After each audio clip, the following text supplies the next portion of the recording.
목요일 친절한 경제 한지연 기자 나와 있습니다.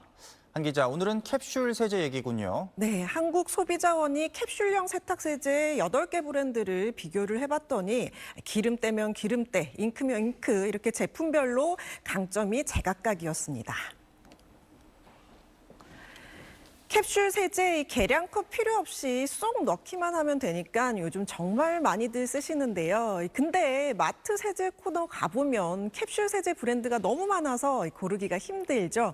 일단 결론부터 말하면 이거 하나면 다 지워진다 하는 그런 만능 제품은 아쉽게도 없었습니다.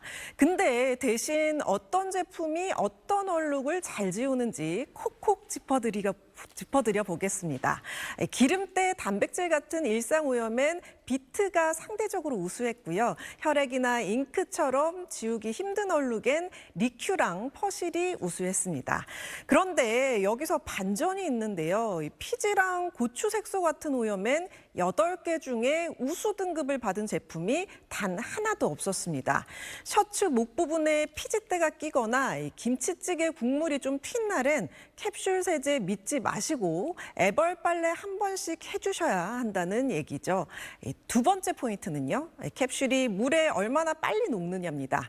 늦게 녹으면 세제가 실제로 때를 빼는 시간이 줄어들고 옷에 필름 찌꺼기가 남을 수도 있습니다. 8도 정도의 찬물에서는 평균 11분이나 걸려서 25도인 상온수보다 녹는 속도가 2배나 느려졌습니다. 찬물에서도 잘 녹는 제품이 비트, 커클랜드, 테크, 퍼실이었고요. 리큐랑 생활공작소, 스너글, 액치는 상대적으로 느렸습니다. 정리하면요, 이 세척력과 찬물 용해성을 함께 놓고 보면 비트랑 퍼실이 여러 항목에서 좋은 평가를 받았다고 할 수 있겠습니다. 네, 가격 차이도 좀 난다면서요? 네, 한 번 세탁하는데 1, 2인 가구 기준으로요. 가장 적게 드는 게 커클랜드가 157원으로 최대 많이 드는 스너글 950원과 이 6배 차이가 났습니다. 왜 이렇게 차이가 나냐면요. 캡슐 하나의 가격과 권장 세탁량이 브랜드마다 다르기 때문인데요. 커클랜드는 한 개로 6kg까지 빨 수 있고 스너글은 7kg 이하 세탁에 캡슐 한 개를 쓰지만 캡슐 한 개 가격 자체가 상대적으로 비쌌습니다. 커클랜드는 이 가격도 제일 싸면서 세척력이랑 용해 속도 전부 양호 이상이었습니다. 결국 이 낮게 가게만 보고 사면 오히려 손해를 볼 수 있는 거고요. 1, 2인 가구는 4kg 기준, 4인 가구는 7kg 기준으로 가격표 계산해 보시는 게 좋습니다. 여기서 짚어드릴 게 있는데요. 안전성 시험에서는 8개 제품 모두 문제가 없었습니다. 다만 생활공작소는 알레르기를 일으킬 수 있는 성분 3가지가 함유돼 있었지만 이를 표시하지 않아서 부적합 판정을 받았는데요. 다음 달 중순부터 표시를 고쳐서 새로 낸다고 밝혔습니다.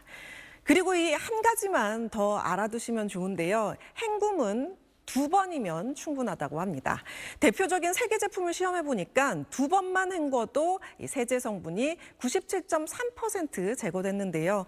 혹시 안 빠졌을까 싶어서 이 3번, 4번 더 헹구시는 분들 그럴 필요 없다는 겁니다. 한 기자, 오늘은 공기청정기 얘기군요. 네, 이 주가만큼 중요한 얘기인데요. 이 공기청정기 호환 필터가 정품보다 싸다고 많이들 사용하시는데 이 나쁜 공기 거르려고 썼던 필터에서 이 금지된 화학물질이 검출된 경우가 있었습니다. 한국소비자원이 20개 호환 필터를 들여다봤는데요. 최근 3년간 실제 사용한 소비자 1,500명에게 설문해서 많이 쓰는 청정기용으로 뽑은 겁니다. 먼저 이 아이텍의 TSI 그레이 프리미엄이랑 세진 아쿠아의 세진 그레이 필터, 이 두 제품 탈취 필터에서 메틸 이소티아 졸리논, 즉 MIT가 검출됐습니다. MIT는 흡입 위험이 있는 제품엔 법으로 아예 사용이 금지된 물질인데 필터도 같은 이유로 금지 대상에 들어가는 겁니다. 시험한 20개 중 이 국산이 11개, 중국산이 9개였는데 MIT가 검출된 2개는 둘 다 중국산이었습니다. 얘기 들어보시죠. MIT 같은 경우는 가습기 살균제 때 문제가 되었던 물질이 맞습니다. 장시간 또는 고농도에 노출될 경우 눈 따가움이나 피부의 간지러움, 따가움 등 또 호흡기 질환의 문제를 일으킬 수 있습니다. 네, 물론 가습기 살균제와는 노출 방식, 농도가 달라서 피해를 똑같이 보긴 어렵다고 선은 그었는데요. 더 찜찜한 부분은 따로 있습니다. 이 두 업체 다 자기들은 MIT를 쓴 적이 없다는 입장인데 왜 검출됐는지는 설명을 못하고 있습니다. 소비자원은 이 두 제품을 소관 부처에도 따로 통보했습니다. 지금까지 이 두 제품 합쳐서 600개가 넘게 팔려 나갔는데 혹시 이 제품을 구매하셨다면 업체 연락처로 교환이나 환불을 요청하시면 됩니다. 네, 또 재성능을 못하는 제품들이 많았다고요. 네, 이 20개 중에 16개가 유해가스 제거에 또 이 12개가 미세먼지 제거 기준에 미달됐습니다. 호환 필터는 이 정품이랑 형태와 기능은 비슷한데 가격은 정품의 30에서 56% 수준이라 수요가 늘고 있는 상황인데요. 필터의 기본 역할인 유해가스조차 잘 걸러내지 못한 제품들이 대부분이었습니다. 폼알데하이드와 암모니아, 아세트알데하이드, 초산, 톨루엔 이 유해가스 5종이 시험 대상이었는데요. 이 중에 폼알데하이드는 국제암연구소가 지정한 1급 발암 물질이기도 하죠. 기준은 이 5가지 가스가 하나하나 다 40% 이상이 돼야 하고 거기다 평균으로도 70% 이상은 걸러야 하거든요. 그런데 이 20개 중에서 16개, 지금 화면으로 보시는 이 제품들이 이 기준을 못 채웠습니다. 그럼 정품과 비교하면 어떨까요? 정품은 평균 제거 효율이 최소 81%, 많게는 100%였는데 기준 미달 제품들은 평균 20에서 63%에 그쳤고요. 기준을 채운 제품은 73%에서 79%가 됐습니다. 기준을 채운 건 20개 중에 단 4개뿐이었는데 모두 한국산이었습니다. 네, 기준을 채운 제품들이 정말 몇 개 없었네요. 네, 그렇습니다. 또 그럼 뭘 사야 되냐 이렇게 궁금하잖아요. 유해가스 중에 이 기준이 충족되고 또 이 미세먼지가 제거돼서 제거가 이 상대적으로 우수하고 여기에다 가격까지 상대적으로 저렴한 건 20개 제품 중에 단 2개뿐이었습니다. 아까 유해가스 통과한 제품 4가지 중에서요. 이 미세먼지까지 우수했던 건 대명테크의 대명 필터와 마중물의 메이저 필터인데요. 가격도 각각 34,000원대, 28,000원대로 호환 필터 중에서도 상대적으로 저렴한 편이었습니다. 그냥 이 정품 쓸까 싶으실 수도 있는데 정품이 호환 필터의 2배에서 3배 가까이 비싸서 무조건 정품이 답이라고 하긴 어렵습니다. 호환 필터 구매하실 때 지금 쓰는 공기청정기랑 호환이 되는지 먼저 확인하시고요. 성능뿐 아니라 교체 주기도 꼭 같이 보셔야 합니다. 필터 교체 주기가 제품마다 3개월에서 12개월까지 다른데 필터 교체 알림은 정품 기준으로 작동해서 호환 필터는 판매처가 권장하는 교체 주기를 따로 확인해야 합니다. 필터 성능을 유지하려면 관리도 잘해야 하는데요. 유해가스 미세먼지 필터는 물로 씻으면 성능이 떨어질 수 있고 오래 안 쓸 땐 분리해서 밀봉 보관하시는 게 좋습니다. 네, 잘 들었습니다. 한 기자, 오늘은 그릭 요거트 얘기네요. 네, 이 소비자 시민 모임이 시중에 파는 17개 제품을 살펴봤는데요. 이 단백질 같은 경우는 최고 2.2배가 차이가 났고요. 유산균은 최고 6배 이상, 칼슘은 최고 2.7배까지 차이가 났습니다. 그릭 요거트랑 일반 요거트가 뭐가 다르냐 이런 근본적인 의문을 가질 수 있죠. 이 그릭 요거트는 수분을 더 많이 제거해서 일반 요거트보다 더 농축돼 꾸덕하다고 할 수 있는데요. 그래서 평균 단백질 함량을 보면 일반 요거트 4.5g보다 1.8배가 많은 8.3g이 들어있었습니다. 그럼 한 컵을 먹으면 이 하루 단백질 충분한가 이런 궁금증이 생기죠. 성인 하루 단백질 권장량은 약 55g인데요. 가장 단백질이 많았던 제품으로 따져도 한 컵으로는 부족했습니다. 요즘 플레인 그릭 요거트는 이 100g을 기준으로 단백질 양이 13.1g으로 하루 필요량의 약 24% 수준입니다. 반면 가장 함량이 낮은 후디스 그릭 요거트 플레인은 5.9g으로 하루 필요량의 약 10% 수준입니다.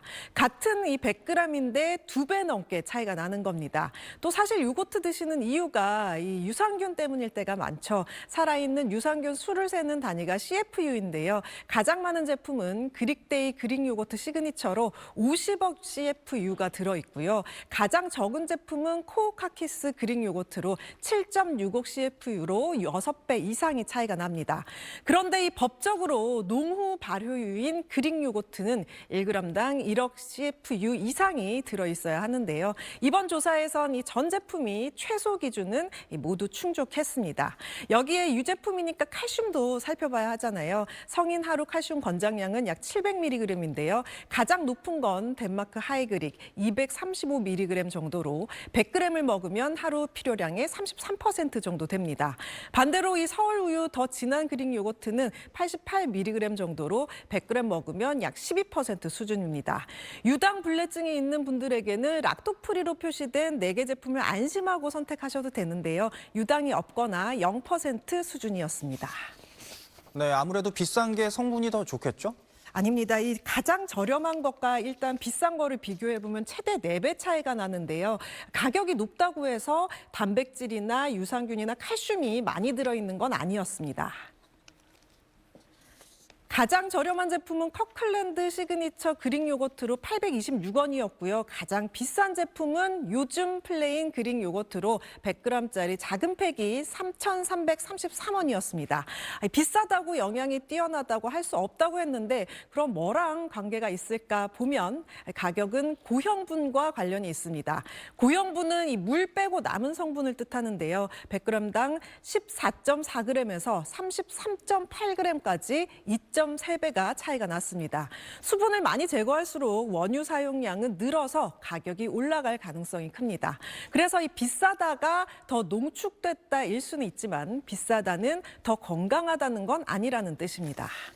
네, 끝으로 다이어트용이라도 방심은 금물이다. 뭘 조심해야 되나요? 네, 건강뿐 아니라 다이어트를 위해서는 지방이나 열량, 당류 같은 것도 좀 살펴보셔야 하는데요. 제품별로 보면 지방은 4.1배, 열량은 3.6배, 그리고 특히 요즘 당류 많이 신경 쓰시죠. 최대 10배까지 차이가 났습니다. 가장 민감한 당부터 보겠습니다. 덴마크 하이그릭은 1.2g으로 가장 적었다면 후디스 플레인은 12.3g으로 가장 많았는데요. 둘 다 단맛이 없다는 플레인이었지만 이렇게 크게 차이가 난 겁니다. 모든 제품 평균 당류로 따지면 4.2g이었는데요. 여기에 건강에 좋다고 꿀을 2티스푼 정도 추가하면 당류가 약 7.3g 늘어납니다. 한 번에 WHO 하루 권고량인 이 50g에 약 23%를 먹게 되는 겁니다.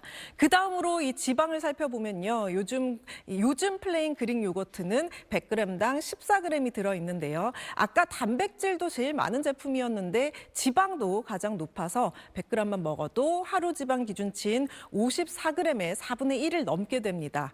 열량은 같은 100g이라도 최저는 55.6kcal, 최고는 200kcal에 육박해서 거의 4배 차이입니다. 그릭 요거트니까 괜찮겠지 하고 드시기보다는 숫자를 보고 고르셔야겠습니다. 네, 잘 들었습니다.